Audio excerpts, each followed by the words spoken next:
आज हम लोग प्रश्नावली 3.2 के क्वेश्चन नंबर 2, 3 और 4 के प्रश्नों का हल करने के लिए सीखेंगे, है ना।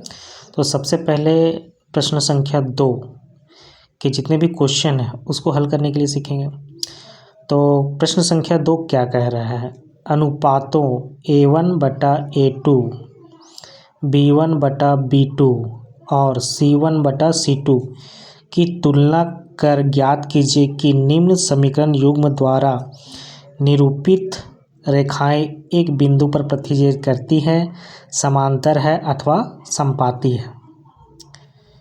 आप सभी सोच रहे होंगे सर, रेखाएं प्रतिच्छेद करती हैं, समांतर है, समपाती है, इसे बताने के लिए तो ग्राफ बनाना होगा।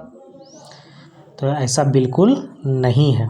बिना ग्राफ बनाए आप ये बता सकते हैं कि रेखाएं की प्रकृति क्या है, वो प्रतिच्छेद करती हैं, समांतर है या तो समपाती है।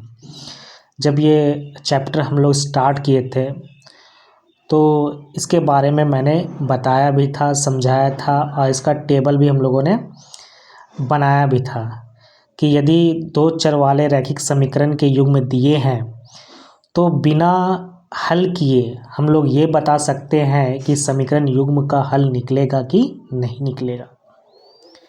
अगर हल निकलेगा तो एक हल निकलेगा कि अनेक हल निकलेंगे, उसके बारे में भी हम लोग जाने थे। और हल नहीं भी निकल सकता है, इसके बारे में भी हम लोग पढ़े थे। तो इस प्रकार से हम लोगों ने 3 स्थितियों के बारे में देखा भी था और इसके बारे में हम लोग लिख भी चुके हैं। तो वो 3 स्थितियाँ क्या हैं? तो चलिए उसको पहले हम लोग रिमाइंड करवा देते हैं, याद करवा देते हैं कि आखिर वो क्या था। मान लीजिए कि 2 समीकरण युग्म आपके पास दिए हैं, A1x + B1y + C1 = 0 और दूसरा समीकरण है A2x + B2y + C2 = 0। सर ये A1, B1, C1, A2, B2, C2 कुछ समझ में नहीं आ रहा है सर। तो चलिए मैं समझा देता हूँ, एक उदाहरण के से हम लोग इसको समझते हैं। मान लीजिए कि 9x + 3y और फिर +12 = 0। और दूसरा समीकरण है 18x + 6y + 24 = 0। ये 2 समीकरण है आपके पास। तो अगर इस समीकरण को इससे तुलना किया जाए तो देख सकते हैं हम लोग कि A1 के जगह पे क्या बैठा हुआ है 9, B1 के जगह पर क्या बैठा हुआ है 3 और C1 के जगह पर क्या बैठा हुआ है 12, है ना। उसी प्रकार का समीकरण 2 का इससे तुलना करेंगे तो हम देख पा रहे हैं कि A2 के जगह पर क्या बैठा हुआ है 18, B2 के जगह पर क्या बैठा हुआ है 6 और C2 के जगह पर क्या बैठा हुआ है 24। तो ये जो हम लिख रहे हैं 2 समीकरण युग्म, ये एक सामान्य रूप है ना। किसी भी दो चर वाले रैखिक समीकरण का ये क्या है, सामान्य रूप है। तो 3 स्थितियां हम लोगों ने देखा था, समझा भी था कि आखिर वो है क्या। तो चलिए देखते हैं। यदि पहली स्थिति क्या था कि यदि A1/A2 यानी इस समीकरण का जो पहला वाला समीकरण है उसका A1 और दूसरा वाला समीकरण का A2, ये दोनों को हम लोग क्या करना है, भाग करना है। A1/A2 अगर बराबर ना हो किसके, B1/B2 का, तो इस स्थिति में समीकरण युग्म का हल निकलेगा। और हल कितना निकलेगा, केवल एक हल निकलेगा, यानी x और y का जो मान है केवल यूनिक होगा, यानी कि अद्वितीय होगा, है ना। इसके अलावा हम लोगों ने ये भी देखा था कि रेखाओं की अगर इस तरह का अगर स्थिति बनता है तो रेखाओं की प्रकृति क्या होगी। तो रेखाओं की प्रकृति अगर हम देखें तो इसमें जो रेखाएं हैं, जो दोनों रेखाएं हैं, आपस में एक दूसरे को एक बिंदु पर प्रतिच्छेद करती हुई नज़र आएंगी। और आप लोग अभी तक जो क्वेश्चन ग्राफ बनाते आए हैं उसमें आप लोगों ने ये भी देखा होगा कि जो रेखाएं हैं या तो किसी एक बिंदु पर प्रतिच्छेद करती हैं या तो एक दूसरे के समांतर होती हैं, और तीसरा स्थिति आप लोगों ने ये भी देखा होगी कि रेखाएं एक दूसरे के ऊपर आ जाती हैं यानी संपाती होती है। तो ये पहली स्थिति थी। दूसरी स्थिति हम लोगों ने ये देखा था कि यदि A1 बटा A2 बराबर हो B1 बटा B2 का और फिर बराबर हो C1 बटा C2 का, तो इस स्थिति में भी हम लोगों ने ये पाया था कि जो रैखिक समीकरण का युग्म है ना, उसका हल निकल कर के आएगा। और हल निकलेगा तो इसके बहुत सारे यानी x और y के बहुत सारे मान आएंगे जो दोनों समीकरणों को क्या करेगा, बैलेंस करेगा यानी कि संतुष्ट करेगा। और अगर रेखाओं की प्रकृति अगर जाननी है तो एक दूसरे के अगर रेखाएं जो है वो एक दूसरे के ऊपर आ जाएंगी यानी कि संपाती होंगी, है ना। अगर हम इसका फिगर से अगर दिखाना चाहें तो आप देख सकते हैं कि रेखाएं किस तरह से दिखेंगे। अगर रेखाएं जो इस प्रकार से दिखेंगी इस स्थिति में, और इस स्थिति में रेखाएं एक दूसरे के ऊपर ही दिखेंगी, है ना, एक दूसरे के ऊपर ही दिखेंगी। तीसरी स्थिति क्या था? तीसरी स्थिति ये था कि इसमें जो है अद्वितीय हल होगा।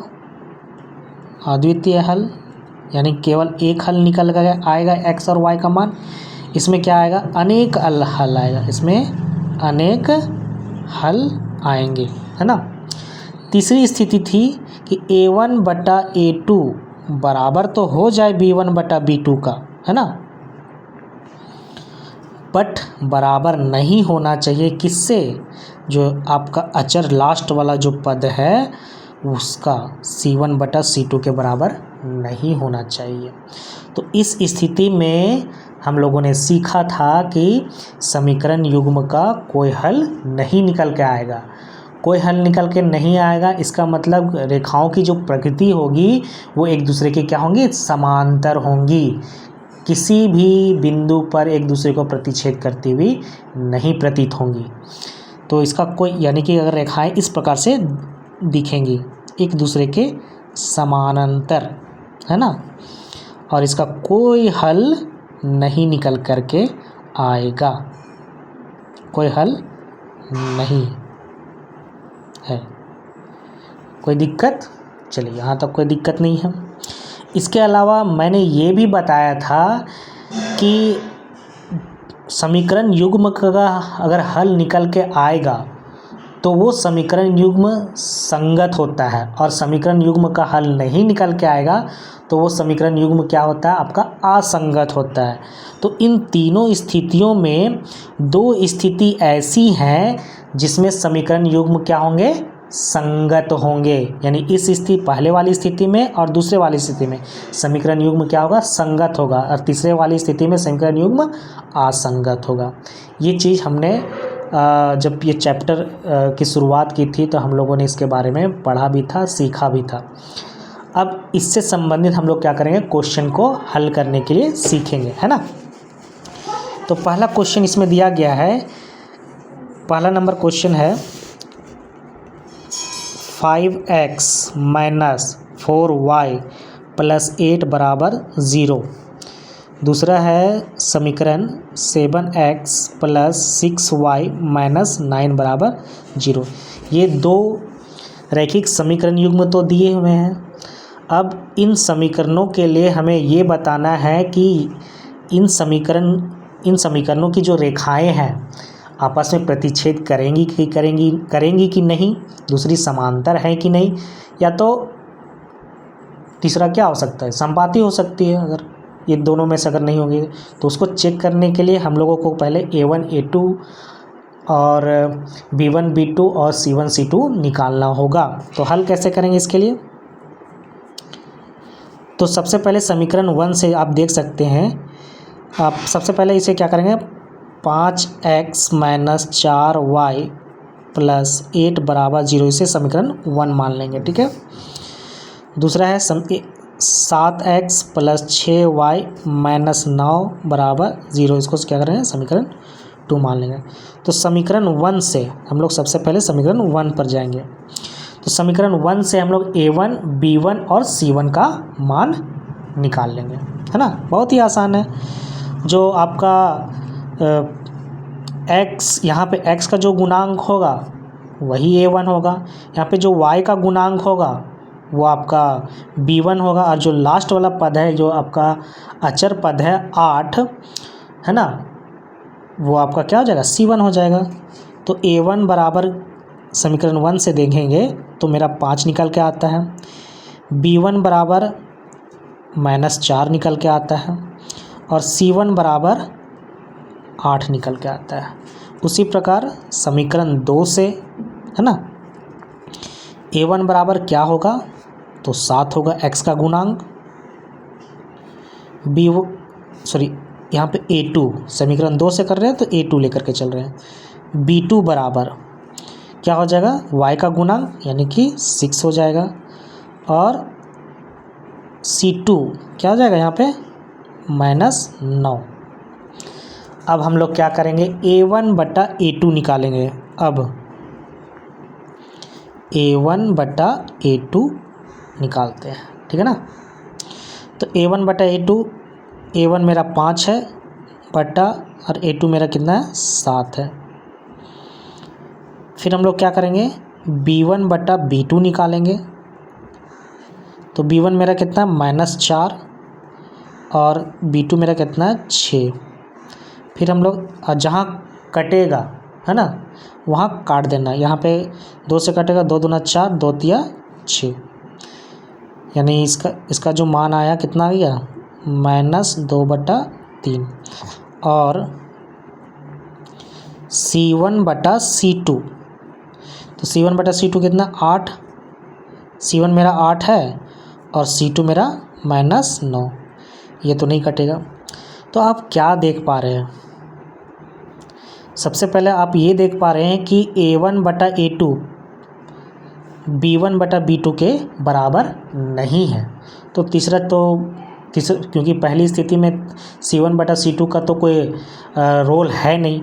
अगर a1 बटा a2 b1 b2 के बराबर अगर नहीं आता है तो उस स्थिति में c1 बटा c2 का कोई रोल नहीं है। तो हम यहाँ देख पा रहे हैं, यहाँ a1 बटा a2 बराबर नहीं है b1 बटा b2 का। अतः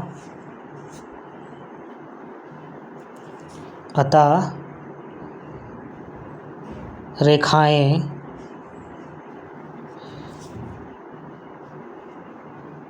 एक बिंदु पर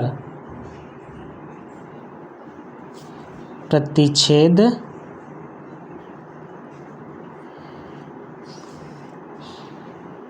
यहाँ पे कुछ और, अतः यहाँ पे लिख देना समीकरण युग्म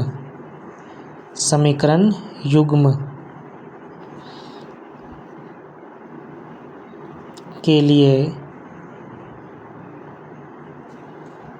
अतः समीकरण युग्म के लिए रेखाएं एक बिंदु पर प्रतिच्छेद करेंगी, है ना।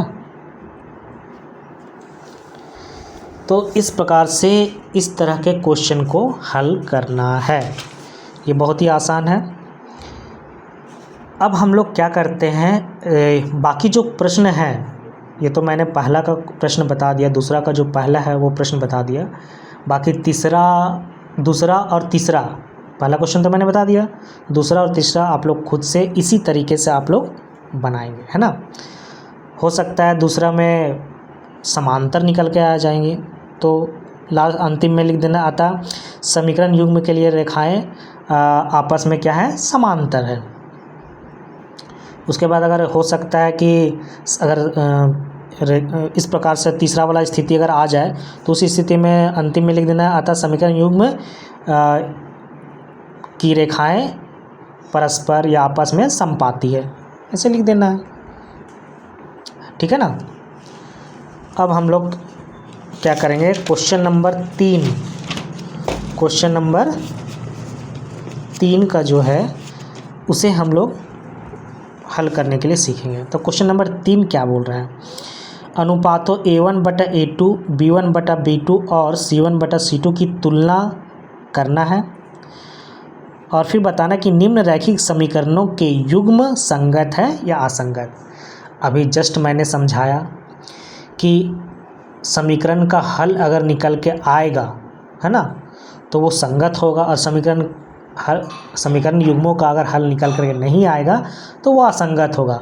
आपको पता है 2 स्थितियां ऐसी हैं जिसमें समीकरण युग्म जो होते हैं वो क्या होंगे, संगत होंगे। पहली स्थिति और दूसरी स्थिति, यानी कि A1/A2 बराबर नहीं है B1/B2 का, तो उस स्थिति में क्या होंगे, समीकरण युग्म संगत होंगे।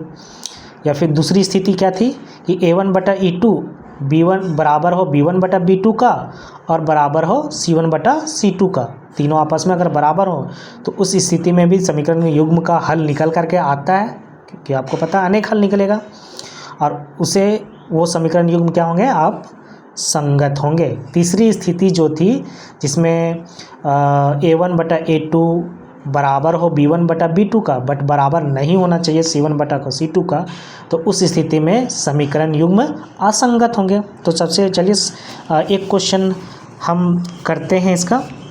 तो क्वेश्चन नंबर हम लोग 3 करते हैं ना, 3 करते हैं। तो तीसरा नंबर क्वेश्चन बोल रहा है 3/2x प्लस 5/3y बराबर 7। उसके बाद दूसरा समीकरण है 9x माइनस 10y बराबर 14। ठीक है ना। अब इसका देखिए हल कैसे करते हैं। तो 3/2x प्लस 5/3y क्या करेंगे हम, ये बराबर के बाद 7 है तो 7 को हम लोग बराबर से पहले लिखेंगे, है ना। जब भी हम लोग सामान्य रूप लिखते थे समीकरण का तो इस प्रकार से लिखते थे A1x plus B1y plus C1 बराबर 0। बराबर के उधर हम लोग क्या रखते थे, 0। बाकी C1 देख सकते हैं आप कि C1 जो है बराबर के पहले ही रहता था, यानी अचर पद जो है पहले रहता था और उधर 0 केवल रहता था। तो चूँकि यहाँ पे आप देख सकते हैं कि अचर पद बराबर के इधर है, तो हम लोग क्या करेंगे, अचर पद को बराबर के इधर ले आएंगे, है ना। तो ये बराबर के इधर +7 में है, बराबर के इधर आ जाएगा तो -7 हो जाएगा बराबर 0। इसे हम लोग क्या करने मान लेंगे, समीकरण 1। फिर इसके लिए भी वही काम करेंगे, 9x माइनस 10y, और ये 14 जो है बराबर के इधर है तो हम लोग क्या करेंगे, बराबर के बाएं ओर ले आएंगे। ठीक है ना। तो ये क्या बन जाएगा, -14, क्योंकि बराबर के उधर धनात्मक था तो बराबर के बाईं ओर आएगा तो ऋणात्मक हो जाएगा बराबर 0। इसे हम लोग मान लेंगे समीकरण 2। अब जो जिस तरीके से क्वेश्चन हल किए उसी तरीके से आपको करना है ये क्वेश्चन भी। समीकरण 1